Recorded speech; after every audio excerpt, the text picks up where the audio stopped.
There were four escapees from a detention center in New Jersey after there was a protest outside.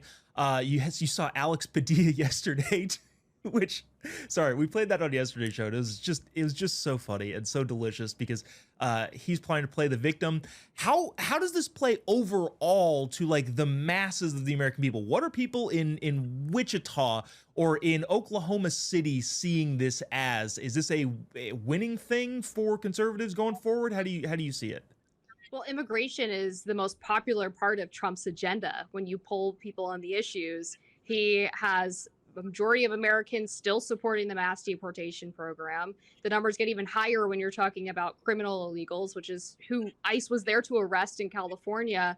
And so I just find it impossible to believe that Americans are going to see Democrats engaging in these antics on behalf of people who are in the country illegally, many of whom have committed additional crimes on top of that, and think that they're engaging in a winning message.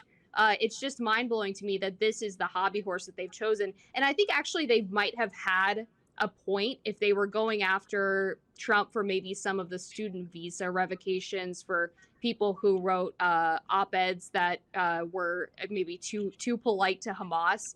But they've gone so far beyond the pale with Abrego Garcia, child rapist in LA. I mean, you can't come back from that. You have planted your foot firmly on the wrong side of the debate on what is a 70-30 to 80-20 issue.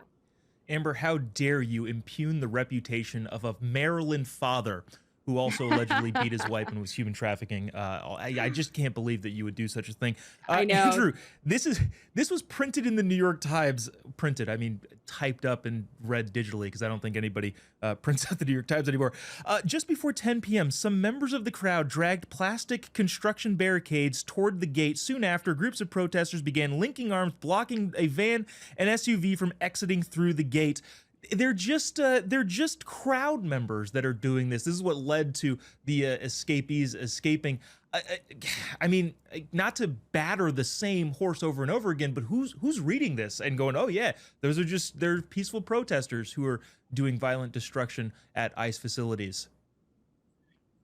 Nobody. This is an expository essay that's failed in high school because they're trying to shape the narrative and they're doing an awful job at that. So they're hoping that they can sway their readers, which they don't realize is nothing more than an elite cabal who's studying like this religious cult and nothing else. And they're trying to sway them and forgetting about the lion's share of voters who actually want to see these criminals deported. As Amber said, and I think that as they're shaping this narrative, they're realizing that they're ending up in a dead end. They might try and backtrack a little bit, and it's going to quickly move on to like some other sensationalized element within this immigration debate, but they keep losing over and over and over again. And also, these people are really LARPing as revolutionaries. They think that they're like, this is the Boston Tea Party and they're saving a country, when in reality, they're the criminals themselves. They've completely lost sense of reality. No, I love that. For anybody who doesn't know what LARPing is, live action role play. In other words, pretending to be revolutionaries.